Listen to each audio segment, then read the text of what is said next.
Pues muy buenas tardes, a nombre de Cultura UNAM, Literatura UNAM y Universo de Letras, agradezco muchísimo que estén aquí y desde luego agradezco muchísimo a Yolanda y a Pablo para hablar de escribir contra la violencia, que es el título de esta mesa.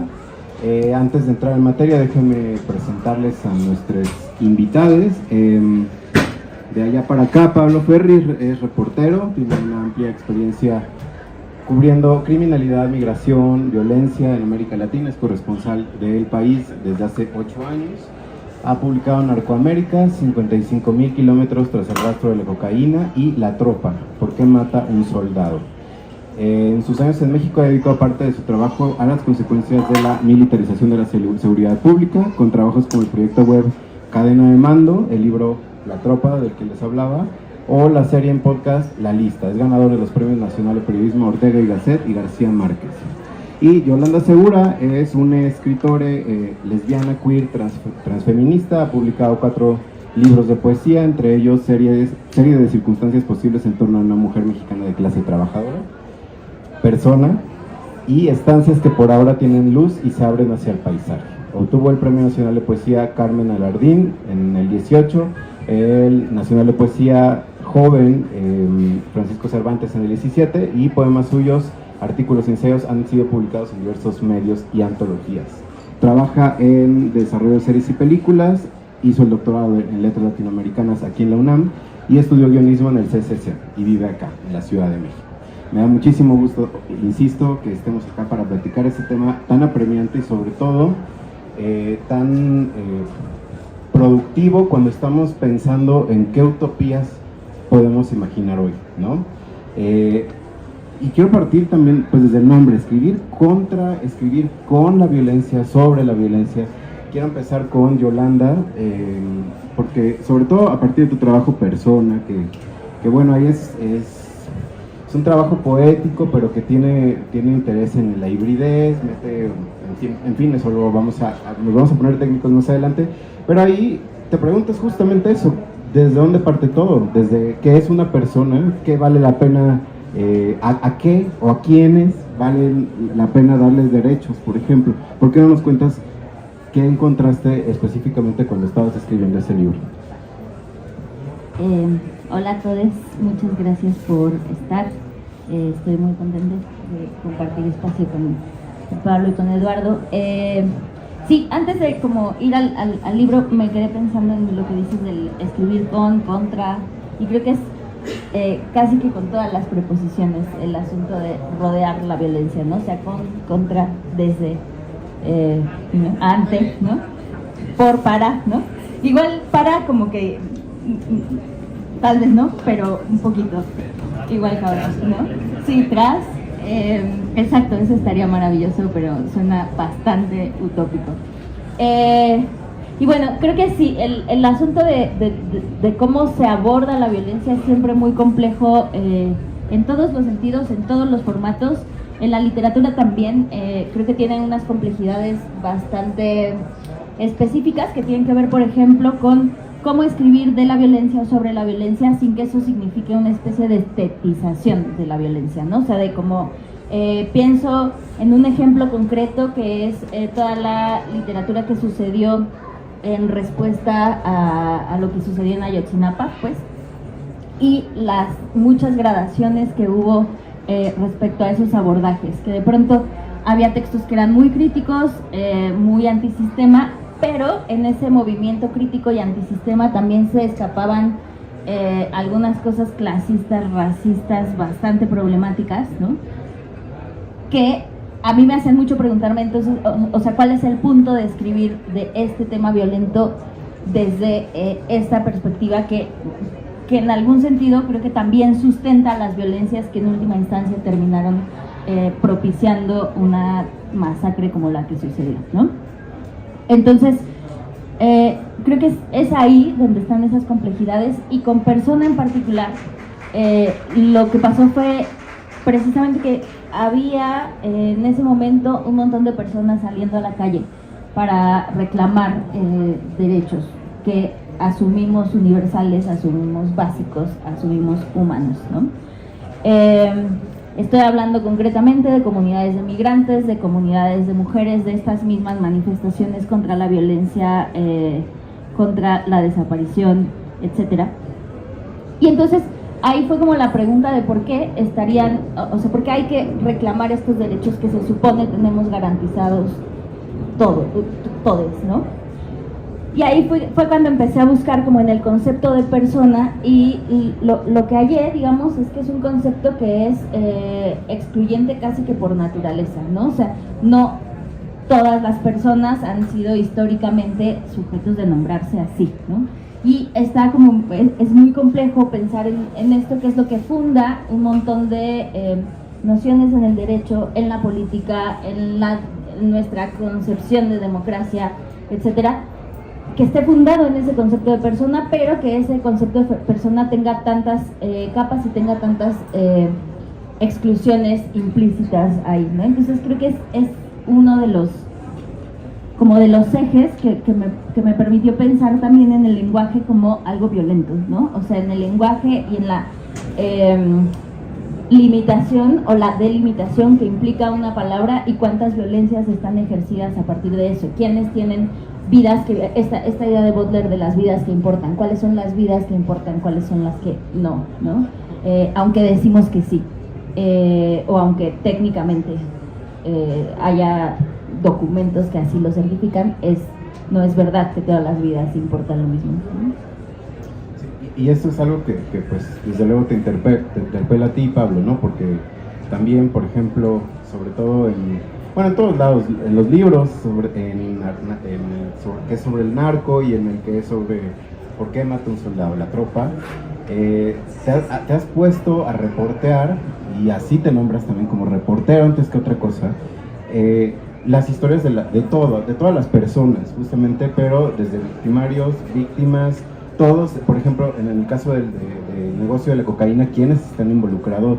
Los campesinos, en fin, es muy grande, y los pones a hablar, es decir, no hablas tú por ellos, les das la palabra justamente para que ellos cuenten lo suyo. Pero también has dicho algo que me interesa mucho, que tú reporteas el crimen no porque te importe más que la corrupción, pero el crimen es lo que se ve, es lo que a eso puedes acceder, y a partir de ahí quizá puedes llegar a la base de todo, que muchas veces tiene que ver con la corrupción. Entonces te quería preguntar sobre eso. ¿Cuándo has llegado, en qué casos, por ejemplo, si nos quisieras contar, has partido del crimen y has llegado a todo partido acá de la corrupción? Bueno, siempre, o no sé, cuéntanos.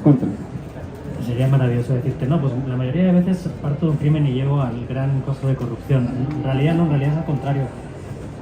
Casi nunca se llega al fondo, ¿no? Y yo creo que ese desconocimiento, que creo que es un fracaso, llamémoslo así, para entendernos, es colectivo, ¿no? Y es colectivo no por nuestra incapacidad como reporteros, escritores, poetas, etcétera, en llegar más allá de lo que estamos viendo, sino porque, bueno, existe un entramado estatal criminal, pongámoslo así, de décadas de duración, que está especializado en esconder cosas, ¿no? Entonces la mayor parte del tiempo nos estamos encontrando que solo con las consecuencias de la violencia, que nosotros las mencionamos y las narramos como si fueran las únicas o las más importantes, pero muchas veces ni siquiera lo son.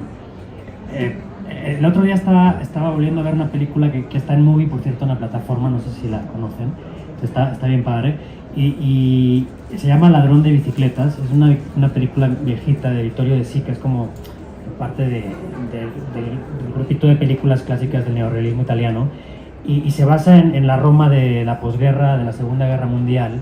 Cuenta la historia de Antonio Ricci, que es un señor dejado a la mano de Dios ahí en esa ciudad que se está reconstruyendo sin ningún tipo de red de apoyo social, nada.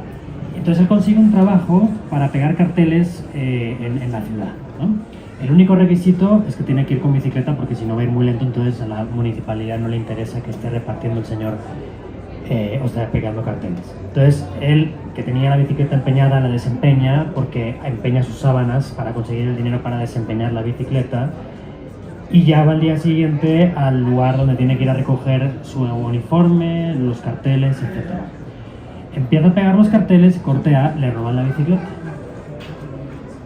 Y el resto de la película es la cantidad de violencias que el señor sufre más allá del robo de bicicleta, ¿no? Entonces yo viendo la película me preguntaba, porque hay una escena, y ya no digo nada más por si quieren verla, hay una escena que digo, pues es que esto es México, Colombia, España hace un rato también, o sea, no se escapa a Europa tampoco. Lo digo porque es esta desidia del Estado hacia las consecuencias de una de las violencias, ¿no? Y me pregunta, bueno, pero entonces, ¿dónde empieza la violencia aquí? ¿Es el que te roba la bicicleta? ¿Es el policía que no te hace caso cuando vas a denunciar que te robaron la bicicleta? ¿Es, no sé, más tarde cuando él, desesperado, dice, no, pues yo me robo una bicicleta también? Esa justamente sería el tipo de violencia que nosotros veríamos, ¿no? No, es que se robó una bicicleta el señor, porque de la primera nadie se enteró, ¿no? Pues el tipo se fue corriendo y el pobre Antonio Ricci se queda diciendo, ¿y ahora qué hago, no? No tengo trabajo, no puedo repartir, no puedo ir a colgar carteles. Entonces, cuando nosotros estamos mirando un asesinato o la desaparición de X personas o cualquier violencia tan más o menos grave que esas, estamos mirando en realidad una parte de algo mucho más grande, y es ahí donde tú empezabas a platicar, ¿no? O sea, en realidad la mayor parte del tiempo estamos hablando de cosas muy pequeñas que tienen que ver con algo mucho más grande de lo que no sabemos prácticamente nada. Y a mí eso me desespera muchísimo. Y creo que es como parte de lo que dispara tu trabajo también, ¿no? ¿Verdad?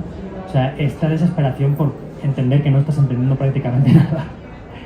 Y bueno, y sobre, o sea, los trabajos que mencionaba La Tropa o Narcoamérica, yo creo que ahí la intención es no quedarte con la idea de que justamente lo que estás viendo es lo único que hay. O sea, en estos años de violencia en México, desde diciembre del 2006, cuando inicia la gran embestida del Estado contra el narcotráfico en el gobierno de Felipe Calderón, lo que hemos visto siempre es a soldados disparando cuando no tocaban, ¿no? Y lo hemos visto con...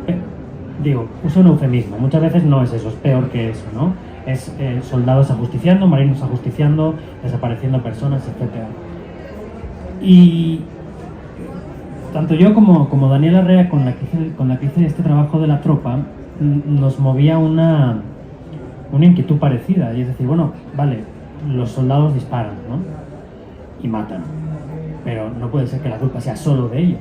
O sea, hay todo un aparato, todo un entramado detrás que explica por qué una y otra vez hay militares disparando a civiles sin que haya una agresión previa, o aunque la haya, o si ellos creen que la hay pero no la había. O sea, hay un montón de posibilidades, ¿no? Y creo que lo interesante era justo saber, bueno, vale, más allá de que este señor haya disparado su arma en un momento dado, ¿qué hay alrededor que haya permitido esto, ¿no? Y creo que esa es la pregunta interesante ahí. Y creo que ahí jugamos de nuevo con las preposiciones, ¿no? Ya no es contra la violencia, ¿no? Sino a partir de la violencia. ¿Qué pasa ahí? Y aparte, ¿cómo? Es lo que a mí también me llama mucho la atención. Por ejemplo, antier, aquí mismo en la fiesta, estábamos hablando sobre si se vale contar todo en la escritura, y estaba Sara Uribe, y hablaba de Antígona González en específico, y decía, pues este es un dolor que sí me alcanza, pero en realidad es un dolor ajeno, ¿no? Y lo que provoca en mí es una indignación, y lo que yo hago es poner esa indignación al servicio de la forma, a través de la escritura, y eso me pareció muy interesante. Entonces yo quiero saber, porque creo que tiene que ver, ¿no? Bueno, son mecanismos diferentes los que toma cada quien, pero, por ejemplo, Yolanda, te acercas un poco a lo que hace Sara, en el sentido de la hibridación, del archivo, de irte otra vez, de salirte del texto, volver material lo que estás diciendo en palabras. Entonces, pues esa es mi pregunta para cada quien. ¿Cómo le hacen? ¿Cómo ponen esa indignación al servicio de la forma? ¿Qué pregunta? Sí. Es una muy buena pregunta, también creo que muy compleja de responder. Lo primero que yo diría es que obedece a cada caso. En mi proceso o en la escritura, digamos, más literaria, que de pronto es bastante híbrida también, pero pienso que depende mucho del tema y depende mucho de cuál va a ser el abordaje. Por ejemplo, creo que donde más me ha costado trabajo es en Serie de Circunstancias, posibles para papá, porque es un libro que está escrito como la biografía, digamos, económica de mi abuela, ¿no? Y lo que yo no quería era hacer un relato, un libro de poemas que estuviera como afectivizado de más, ¿no? O sea, que fuera como, ay, mi abuelita, qué triste que se murió y qué triste las cosas que le pasaron en la vida, que sí son muy tristes y que sí son, pues como justo de estas violencias quizá mucho más sistémicas y mucho más abstractas, que no por eso no existen, sino que no alcanzamos necesariamente a nombrar, y yo estoy muy segura que muchas de las violencias que mi abuela vivió en la vida no las alcanzó a entender como una violencia, sino como una condición, como un destino, como un etcétera, ¿no? Y ahí para mí fue muy difícil, justo por este asunto de, bueno, mi abuela hace muchos años que se murió y en ese sentido pues no tenía ni que pedirle permiso, pero pensaba mucho en mi papá, pensaba en mi hermana, pensaba en cómo eso iba a generar o abrir heridas, ¿no? Y entonces es verdad que hay muchas cosas ahí que pueden ser crudas, pero también es verdad que quizá las más terribles no están, ¿no? Porque creo que en este caso en particular a mí sí me interesaba como que resguardar un poco y me debato entre los límites éticos y así. Pero después me pidieron escribir un ensayo sobre ser una persona LGBT y una cosa llevó a la otra, pasaron cosas y terminé escribiendo sobre los intentos de suicidio de mi abuela, ¿no? Que fue una cosa de entrada muy dolorosa para mí, pero aparte me pregunté mucho si yo tenía derecho a contar eso o no, y como por qué, ¿no? Al final decidí que, bueno, no sé si tengo derecho, pero que sí lo estaba contando porque es algo que me atañe directamente y que creo que eso es muy, o puede ser muy distinto quizá con la labor periodística, en el sentido de, yo estoy hablando de mi familia, estoy hablando de mis procesos y en ese sentido como que puedo permitirme cruzar ciertos límites, digamos, puedo ser muy dura conmigo misma a la hora de hablar de algo, ¿no? Puedo hacer juicios sobre eso quizá, pero como la voz periodística implica otro tipo de trabajo, creo, ¿no? O sea, que como otro tipo de cuidado y otro tipo de atención y de escucha, quizá, ¿no? Y más fácil, creo. No sé, pero... Y lo digo, voy a contar algo, creo que tiene que ver con eso y voy a explicar por qué digo que es más fácil, ¿no? Yo soy de Valencia, en España. Valencia es una ciudad costera, mediana, 800.000 habitantes. Y yo me crié en una comarca del interior, no la mera ciudad, sino hacia el interior. Y si por algunas cosas es conocida esa comarca, es por alimentar todos los programas de reality show más horteras que te puedas imaginar en la vida, ¿no? Había uno, por ejemplo, que se llama Mujeres, Hombres y Viceversa, que es una cosa increíble, o sea... Ya el título es... No, es tremendo. Hay un tronista o una tronista, no hay tronistas, ¿no? O sea, es una cosa muy marcada de género. Y entonces la tronista o el tronista se dedica a lo largo de 2 o 3 meses a elegir entre el equipo de hombres o mujeres, porque va hombres y mujeres, una novia o un novio o una pareja o lo que sea, ¿no? Entonces hay citas y va decidiendo si le gusta o no le gusta a ella o a él. Y al final el tronista o la tronista se queda con uno o una, ¿no? O sea, como Tinder, pero... Ponte tú, pero con televisión de por medio, ¿no? Sí. Bueno, una cosa increíble de audiencia, ¿no? Producto de la Mediaset, ¿no? De la productora italiana de Berlusconi. O sea, terrible. Y de mi comarca de pueblo creo que salían 2 concursantes para ese programa, ¿no? Para que nos hagamos una idea. Bueno, lo digo esto porque al criarte en un ambiente así, claro, uno se convierte en lo que se convierte después de una forma muy particular, ¿no? Y claro, apenas me di cuenta de que esto era muy particular cuando ya no estaba viviendo allí, ¿no? Y no enseguida, sino años después. Y entonces, el año pasado, estuve en Valencia de visita y me enteré de que uno de estos dos concursantes de este programa que os contaba, que además había sido compañero mío del equipo de fútbol, había sido bastante famosillo así en el mundo de la farándula en España y tal, y me contaron, yo no sabía que se había intentado suicidar. Digo, anda, caray. Entonces, es una historia que me lleva rondando la cabeza desde el año pasado, porque me enteré bien de la historia, y de alguna forma también quise ponerme, no me atreví a llamarlo, no sabía cómo entrar en esa relación con él después de haber tenido un tipo de relación muy basada en un machismo muy, muy raro hace 15 años o 20 años con una persona que no sé si se parece mucho a mí o no. Y luego a la vez había una historia paralela que de alguna forma sentía que tenía que ver, pero todavía no sabía cómo tenía que ver, que es un tipo de deporte extraño que es muy autóctono en esa zona de Valencia. Hay en otras partes de España. Y creo que en México incluso hay en algún sitio, pero es menor.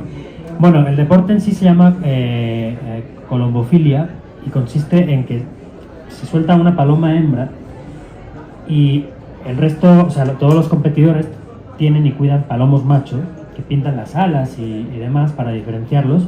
Entonces la paloma hembra que está en celo además huye y los machos la persiguen. Y entonces a lo largo de 2-3 horas el palomo que más tiempo o los palomos que más tiempo pasan junto a la paloma hembra consiguen más puntos. Y eso a lo largo de 5 días sueltan a diferentes palomas en diferentes sitios, los palomos van y los tipos, dueños de los palomos machos, van con sus coches y sus radares persiguiéndolas por la comarca, lo cual es súper bizarro, ¿no? Entonces me parecía que ambas cosas eran expresiones de una masculinidad muy autóctona de esa zona y me parecía muy interesante poder reportear, pero de repente me convertí en un niño pequeño y no sabía reportear. Por eso digo que es muy difícil cuando tiene que ver contigo. Y ni siquiera tenía que ver tanto conmigo personalmente. Me explico, era una cosa muy del entorno, ¿no? Pero de repente volví a ser mi yo de 15 años, de mi yo de 16 años, que ya no era reportero, era un adolescente de esa comarca tonto, incapaz de sentirse cómodo y sentirse bien con las capacidades adquiridas desde un punto de vista profesional a lo largo de los años, ¿no? Por eso digo que es muy difícil. O sea, te puede parecer raro, pero me siento mucho más cómodo en campo, en Guerrero, Michoacán, Veracruz, lo que sea, tratando de investigar historias mucho más jodidas que esta. ¿Por qué? No sé. Pero creo que las historias personales son muy complicadas de investigar. Aunque te lo tomes como una profesional o como un profesional en el sentido de, bueno, a ver, quiero desarrollar un método para entender algo más de esto, ¿no? Por eso decía que era muy complicado. Y desde el punto de vista periodístico, o sea, desde el punto, más allá de lo personal me refiero, claro, a mí yo siempre he tratado de entender cómo han ocurrido, cuáles son los mecanismos que han provocado que ocurran ciertas cosas, ¿no? Y sería absurdo pensar que tengo un método porque en realidad no. O sea, voy desarrollando, o vamos desarrollando, porque siempre he trabajado en colectivo, métodos para... O sea, que al final los métodos en sí se convierten en parte del reporteo, ¿no? En la tropa, por ejemplo, no sabíamos cómo íbamos a investigar este asunto. Sabíamos que nos interesaba comprender por qué había situaciones como la de Tlatlaya, ¿no? Hace 8 años en las que pues, soldados habían matado a un grupo de civiles, o lo del TEC de Monterrey en 2011 creo que fue, o ahora lo que ha pasado en Nuevo Laredo, ¿no? Cuando militares mataron a 5 muchachos que iban desarmados también. O sea, el mecanismo que hay detrás. Claro, si ya eso lo llevas al caso Ayotzinapa que tú mencionabas, eso es un reto, ¿no? O sea, ahí me parece que la obra de arte será quien sea capaz de desarrollar una metodología que sirva para explicar todo eso bien, ¿no? Como hizo en su día, o trató de hacer Volpi con el caso de Florence Cassés, ¿no? Son cosas muy complicadas. Yo creo que cada caso requiere una metodología distinta y no hay como, pues así.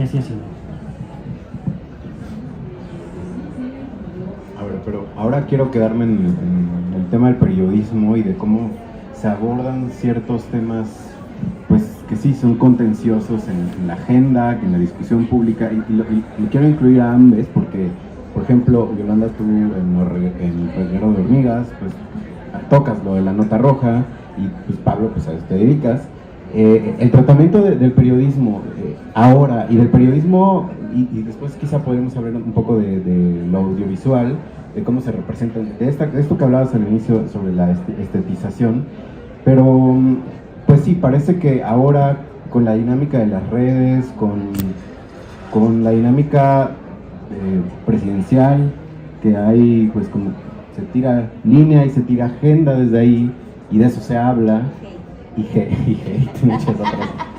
Sabemos qué ocurre ahí.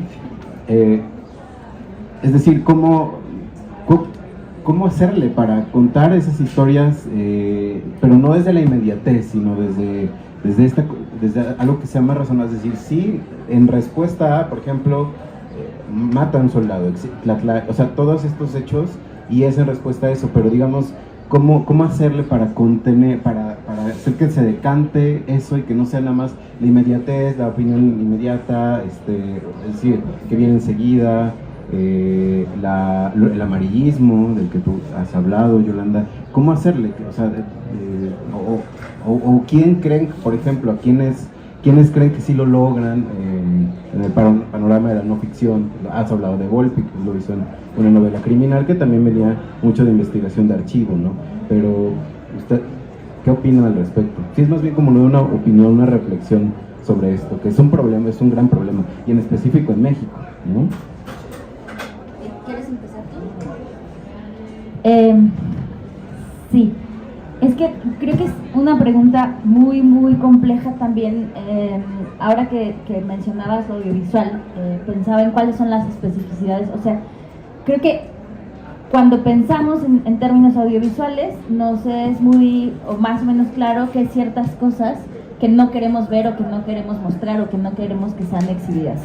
Igual a veces hay fugas, igual a veces se muestran cosas que quizá no tendrían que mostrarse de forma tan cruda, pero hay ciertos códigos ahí, ¿no? O sea, incluso pensar en las redes sociales y cuáles son el tipo de contenido que o te bloquean o te ponen una advertencia ahí de que vas a ver algo fuerte, etcétera, ¿no?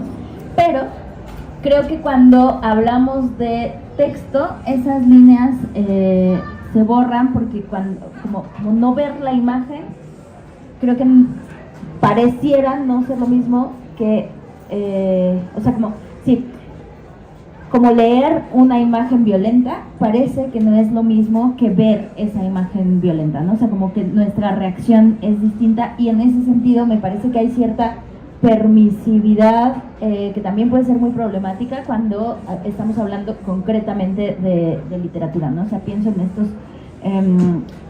En ciertos libros que reflejan o que hablan o que intentan abordar la violencia y que justo hacen eso de mostrar con palabras de forma muy cruda algo. Al mismo tiempo, no considero que sea algo que se tiene que borrar o que se tiene que no hablar, sino un poco volviendo a esto de que funciona por casos. Creo que en cada caso hay que tener un cuidado específico o especial de qué hacer con ciertos relatos o qué hacer con ciertos testimonios, ¿no? Y sí creo que no hay algo que en realidad celebro, es que no haya una respuesta única, sino que vaya mutando, y también creo que tiene mucho que ver con quiénes somos a la hora de escribir algo, ¿no? O sea, cuál es la corporalidad desde la cual nos enfrentamos a algo, cuál es, creo que en la literatura hace algunos años, no desde siempre, pero hace algunos años, nos preguntamos mucho por quién tiene derecho a hablar de ciertas historias, ¿no? Que supongo que es una pregunta que en el periodismo también está como de alguna forma patente o vigente, ¿no? Para mí es muy difícil también de pronto pensar, me pasa concretamente con ciertas identidades LGBT que no son la mía, pues, porque por un lado digo, sí, esta es mi comunidad, pero al mismo tiempo hay una gama de opresiones que yo no vivo, vivo otras, ¿no? Sin que haya un juicio de valor ni que sea un medidor de la opresión, ¿no? Una competencia de la opresión, pero ¿qué tanto puedo yo encarnar a la hora de hacer personajes? Por ejemplo, que eso es algo que me he preguntado un montón. ¿puedo yo hacer un personaje que no es que no es alguien que yo conozco, que no es una experiencia con la que soy cercana? Y aunque la respuesta técnicamente sería sí, porque para eso es la literatura, al mismo tiempo he leído tantas cosas que usan experiencias e identidades que no son la propia para contar cualquier barbaridad. Que entonces, o sea, como que digo, no sé si es, o sea, para mí es una pregunta bastante compleja y que me obsesiona mucho. Hay un libro en particular que llevo años literalmente intentando resolver, porque tiene que ver con esto, porque hay un personaje que es un personaje absolutamente ficcional, pero es un personaje que tiene una identidad bastante compleja, y yo me pregunto si tengo derecho a meterme con esa identidad, y si sí, entonces ¿cómo lo haría? Y si entonces busco a alguien que vive esa identidad, que habita esa identidad, y le pido ayuda para resolver ese personaje, ¿cómo no estoy haciendo extractivismo de esa identidad?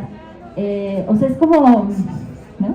Y al mismo tiempo creo que es bien importante sí hacerse esas preguntas, pero no llegar a la parálisis de entonces no escribir, porque sí, como que no es tan fácil como que lo escriba alguien a quien sí le toca, cuando tenemos un sistema que es violento por sí mismo y excluyente por sí mismo, y no es como, no es que al campo literario logran entrar todas las personas. Y creo que ese es, por principio de cuentas, el problema, y es el que tendríamos que colectivamente como intentar resolver, pero yo sola no lo puedo resolver, ¿no? Bueno, yo creo que el mero hecho de que exista ese debate en tu interior te da permiso, ¿no? No sé. Sí, mira, cuando estábamos haciendo la tropa, una de las cosas que más le preocupaban al final del proceso a Daniela era precisamente el derecho que teníamos nosotros a contar la historia que estábamos contando, ¿no? No tanto porque pudiera molestar a los perpetradores, sino a las víctimas y a las familias de las víctimas de los perpetradores, ¿no? O sea, hay un colega nuestro, John Gibler, que también tiene una trayectoria muy interesante en cobertura de las violencias en México, que plantea o trabaja a partir de un postulado muy radical en ese sentido, ¿no? Y es, no, pues es que el Estado ya habla cuando agrede, cuando desaparece, cuando mata. Entonces, ¿por qué tengo que ir yo a preguntarle encima su versión, ¿no? Ya está su versión cuando hace lo que hace. Bueno, es una forma de verlo, me parece bien. Pero, claro, te queda la duda siempre, ¿no? Es decir, bueno, pero hay más allá del hecho en sí, hay una narrativa detrás de las cosas que está haciendo el Estado, ¿no? Y aunque, bueno, ellos las escondan en 25 o 30 explicaciones más o menos repetidas siempre en sus boletines de prensa y sus comparecencias ante los medios, pues es lícito preguntarse si hay que ir o no, ¿no? Yo creo que ahí la cosa es la misma. En el libro, en la tropa, al final parte del proceso de preguntarnos si teníamos derecho a contar estas historias o no, formó parte del libro, ¿no? Porque creo que el proceso en sí es interesante también, ¿no? Y el hecho de que te lo estés preguntando además implica que has tenido cierta preocupación en ese tema, lo cual lo hace interesante también para otros que se lo estén preguntando en un contexto más o menos parecido, ¿no? ¿Os acordáis? Hubo hace 2-3 años un caso que tiene que ver con esto. No recuerdo el nombre de la autora ni del libro, pero bueno, fue súper comentado entre México y Estados Unidos 2 o 3 semanas hasta que se olvidó o pasó algo más. ¿Sabes cuál te digo? Era un libro que era pues, todos los clichés sobre la violencia en México uno detrás de otro. American Love. Algo así, no me acuerdo, pero bueno, era American algo. Sí, American Dirt, American Dirt. American Dirt. Sí. Era un libro que había escrito una escritora estadounidense que se las daba, por lo que yo recuerdo, por no sé qué ancestro que tenía de medio latina, además latina, no mexicana, latina. Y entonces escribió una especie de libro extrañísimo en el que una madre y su hija pues tenían una librería en Acapulco, y creo, o Acapulco, algún lugar de playa, y entonces, bueno, el narco, ¿no? El narco como ente inexplicable, por supuesto, separado del Estado, etcétera. Entonces el narco le extorsionaba, ¿no? Extorsión. Bueno, entonces tienes que huir, violencia, desplazamiento forzado. Y luego además se convertían en migrantes, otra violencia, tienes que emigrar. O sea, eran todas las violencias una detrás de otra como si fuera un bocato del Subway, ¿sabes? O sea, una cosa así bien grandota, bien... Entonces, claro, la discusión en la redacción esos días no era tanto si tenía derecho a escribirlo, ¿no? Porque cada uno que escriba lo que quiera. Yo porque te voy a censurar. Bien, ¿se puede criticar? También. Pero la cuestión es que era muy malo. O sea, era muy, muy, muy malo, literariamente hablando, ¿no? Eso sí se puede criticar, ¿no? Y además, más allá de que fuera bueno o malo, no parecía, a partir de la lectura del libro, que hubiera habido un proceso de pregunta de reflexión como el que tú estabas planteando, que permitiera vislumbrar alguna nota particular en la construcción de los personajes o en ninguna de las partes del libro, ¿no? Y yo creo que eso es un poco, o para mí el debate está ahí, ¿no? Bueno, tú puedes hacer lo que quieras, pero yo puedo decir si es bueno o malo, ¿no? Esa es mi libertad también. Y de hecho, parte de mi reflexión sobre si es bueno o malo lo que tú estás haciendo es si tú has tenido una reflexión previa sobre lo que estás haciendo, ¿no? Y creo que eso marca una diferencia importante. Perdón. No, que justo lo que iba a decir nada más es que me parece que también tiene que ver con una pérdida de la ingenuidad, ¿no? O sea, una pérdida colectiva de la ingenuidad en el sentido de sí sospechar de estas escrituras o de sí sospechar o de sí reconocer, después de venir de una tradición, hablando de literatura, de una tradición literaria que niega sistemáticamente el cuerpo, es decir, que lo hace desaparecer de los procesos de producción y de edición y de etcétera, ¿no? O que cuando aparece es un cuerpo idealizado, es un cuerpo como abstracto, digamos, ¿no? Que tiene todo que ver con este proceso de la muerte del autor, ¿no? Y de separar al autor de su obra, que es muy chistoso, ¿no? Sí, ¿no? Que por un lado entiendo de dónde viene, o sea, entiendo como esta idea de como reducir al autor a su biografía y que por eso escribe lo que escribe está fatal, ¿no? Pero por el otro lado también pensar en dónde está esa corporalidad que está como escribiendo, ¿no? Y creo que es ahí donde está la no respuesta, pero esa no respuesta es una respuesta, digamos, como de este tipo de preguntas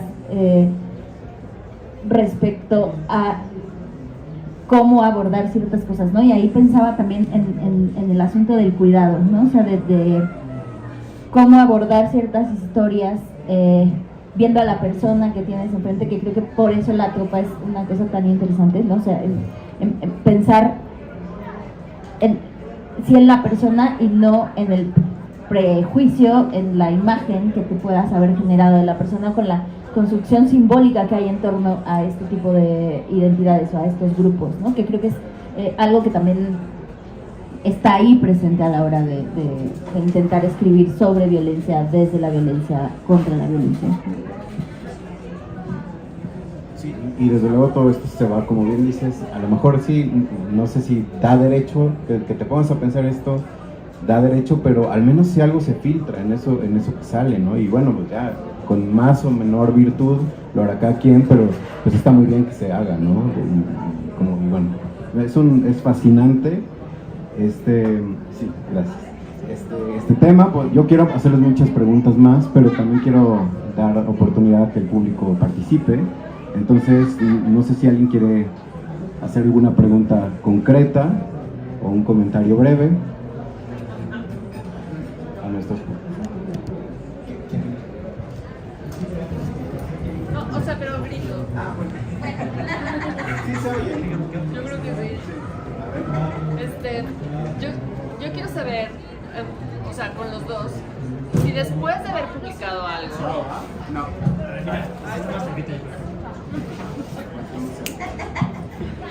Yo quiero preguntarles si después de haber publicado algo que hayan hecho, que hayan trabajado, que haya tratado justamente de estas violencias que están, yo creo que siempre han estado ahí, pero que ahora, de las que ahora somos muy conscientes porque están demasiado presentes y demasiado cerca, son muy ruidosas.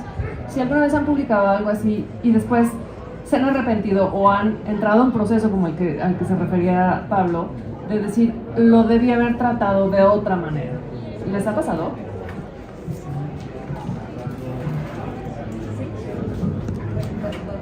Yo sí lo tengo muy claro. Me ha pasado 2 veces. La primera es con un ensayo que escribí hace muchos años que se llama Porque digo que soy lesbiana, que era, pues sí, una especie de manifiesto que en ese momento me resultaba muy necesario y resultaba, creo que también necesario en términos de una comunidad a la que yo le estaba hablando y tal. Pero ese ensayo, leído desde el presente, después de toda esta oleada TERF, si alguien no sabe, como estas así llamadas feministas que piensan que las personas trans, digamos, no tienen derecho a existir y que, por ejemplo, las mujeres trans son hombres con falda, ¿no? Que es un discurso de odio que hay que combatir activamente, ¿no? Y pienso que si bien ese ensayo no tiene esa argumentación, sí hay como ciertas líneas que pueden ser leídas problemáticamente, o sea, como que pienso que si una terfa lee eso, puede agarrarse de eso para justificar cosas, ¿no? Y entonces llevo como unos meses también intentando escribir algo como de respuesta a ese texto, o sea, como de una especie de respuesta a mí misma de, ay, estabas medio güey, no pasa nada.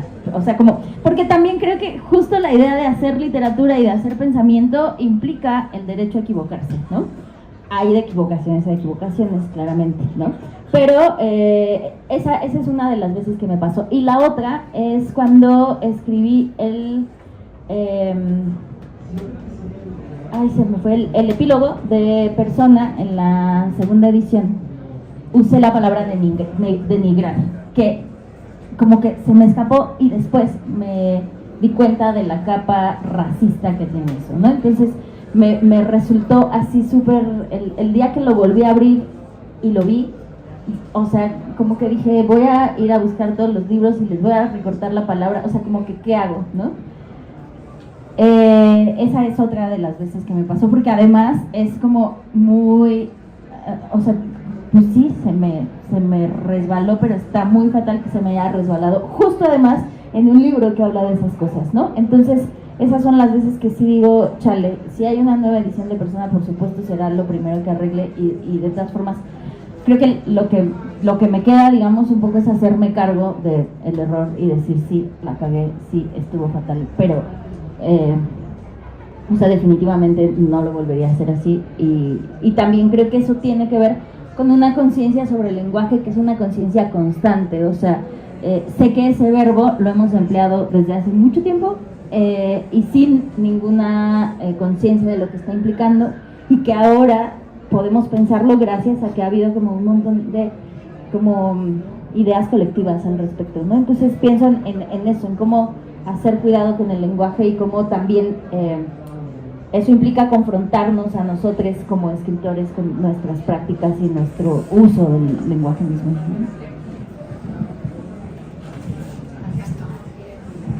Estaba pensando, ya me acordé de una clarísima. Hace 6 o 7 años, me acuerdo que estábamos todavía, pues bueno, mediados del gobierno de Peña, y en Veracruz, ¿no se oye? Perdón. Y en Veracruz estaba gobernando todavía Javier Duarte, ¿no? Está en la cárcel ahora Duarte por temas de lavado de dinero y asociación delictuosa, además. Y en la época de Duarte en Veracruz, había muchísimos casos de personas desaparecidas cuyas historias apuntaban a la policía estatal. Y en 2014-2015, no recuerdo exactamente el momento, pero se descubrió una de las que ahora mismo una de las mayores redes de fosas clandestinas del país. Estaba a las afueras del puerto y se conoció como Colinas de Santa Fe. Y en aquella época apenas empezaba a conocerse o a saberse de Colinas de Santa Fe. Empezaban a acabarse los primeros hoyos en el piso, etc. Y yo conocía a varias personas del puerto que formaban parte del colectivo que estaba detrás insistiendo a las autoridades para que fueran ahí a patrocinar búsquedas. Y un día una de las personas, Rufino, me invitó a acompañarles a una búsqueda. Y dije, pero yo puedo, o sea, si se puede, si te dejan. Dice, no, pero te disfrazamos. Y yo, bueno, pues órale, ¿no? Como periodista es como que sí, es muy atractivo porque yo nunca había visto una búsqueda sobre el terreno en esa época, luego ya vi unas cuantas. Y además en un paraje, y hay varios en esa zona de Veracruz, como de 50 kilómetros al norte del puerto a 50 kilómetros al sur, esos 100 kilómetros, encontraban varios lugares a lo largo de los años parecidos, ¿no?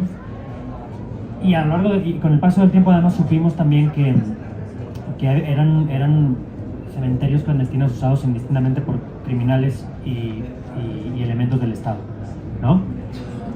Lo cual, bueno, lo hacía más bestia de lo que pensábamos al principio y también más interesante desde diferentes puntos de vista. Pero bueno, eso lo digo a modo de contexto. Acepté a ir, fui, me vistieron como si fuera el primo de uno de los buscadores, porque pues ahí estaba la Fiscalía Estatal, estaba la Policía Federal en esa época, y lo que más les interesaba a ellos, más allá de encontrar nada, era controlar la información que salía de allí, ¿no? Entonces entramos y yo preguntaba a Rufino, digo, oye, ¿está bien si tomo video? ¿Está bien si entrevisto a los compañeros? Pues sí, si ellos quieren, sí. Tal. Incluso hubo un rato en que me metí a cavar porque pues, la gente se cansaba, hacía mucho calor y mucha humedad, ¿no? Y entonces te metías a cavar y tal. Y además es que encontrabas, era muy bestia, encontrabas enseguida restos, o sea, ya hechos huesos, pero... Y ya metidos en ese tema, yo estúpido de mí, niñato de mí en esa época, yo no me di cuenta y yo grabé todo, ¿no? Y luego hicimos un video para la nota y en uno de los videos el editor metió uno de los videos que yo había tomado y se veía un trocito de hueso. Yo ni me di cuenta del error, ¿no? En ese momento. Pero semanas después, ya cuando se publicó, Lucy, que era una de las líderes del colectivo, me escribió y me dijo, oye, eso que has hecho no está bien. Y digo, ¿por qué? O sea, ¿qué es lo que no está bien? Y digo, pues es que no puedes, ¿cómo sacas trozos de hueso en tu nota? O sea, eso no tiene, o sea, ¿cómo no te das cuenta de que eso puede llevar a pensar a 25.000 personas que puede ser su familiar? Y ahí me cayó el 20, se me puso los pelos de punta, dije, no puede ser, qué estúpido he sido. Pero bueno, no podía hacer nada ya, o sea, la nota llevaba arriba semanas y pues lo único que pude hacer con ella es disculparme, hablé con la gente del colectivo, a nadie más me había dicho nada, nadie más le había importado más que a ella, o sea, me había dicho nada más que ella. Pero pues era muy evidente el error, ¿no? Y desde luego me acuerdo desde ese día y desde luego pues son errores que ya no vuelves a cometer. Pero sí, son errores y la cagas y lo reconoces.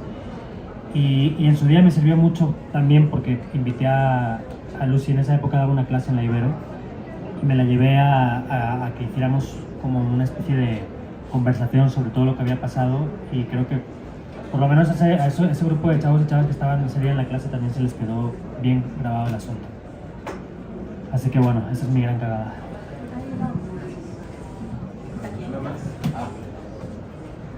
¿Cuáles son los espacios que hacen que desencadenen como esas preguntas respecto a desde qué posición están escribiendo? O sea, ¿es la calle, son las redes sociales, es la escuela? ¿Qué es lo que hace que tú te preguntes si... o más bien, que tú tomes acción y consultes a otra persona sobre la composición de un personaje?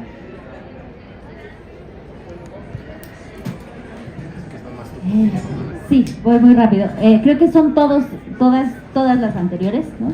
Creo que sí, la calle, sí son las redes sociales y yo a eso añadiría muchísimo también las charlas con otros escritores o con otras personas que se dedican a trabajar con experiencias humanas, ¿no? Creo que es ahí donde hay como siempre las preguntas, porque al final en esta charla también confirmo que muchas de las preguntas que tú te haces son las mismas que yo me estoy haciendo, aunque el producto final sea completamente distinto, ¿no? Pero es este tipo de dudas las que sí, que creo que siempre hacen mucho bien colectivizar, socializar, ¿no? No sé si las redes sociales últimamente son el espacio, de hecho creo que no, pero sí como que estas preguntas estén ahí puestas sobre la mesa es lo que me parece fundamental. ¿Quieres algo breve? No, bueno, yo voy a añadir que más allá del espacio de las preguntas o las conversaciones en el proceso, también las posteriores, ¿no? Claro. a mí, bueno, y a nosotros en los espacios en los que hemos estado haciendo trabajos más a largo plazo, que te exige un mayor nivel de reflexión y mayor profundidad en el reporteo, muchas veces acabas mentalmente tan cansado que si no puedes platicar después con colegas que han pasado por situaciones parecidas, no acabas de recuperarte bien. Y no quiere decir que te deprimas ni nada de eso, bueno, a veces sí, pero quiero decir que, o sea, acumulas una carga cuando además trabajas con violencias que es difícil además darte cuenta de que lo estás haciendo, ¿no? Te parece como normal y a veces hay cosas que no son normales, ¿no? Y sí, el posterior también funciona mucho. Bueno, pues ahí lo tienen. Muchas gracias, de verdad, Pablo, Yolanda. Gracias a ustedes.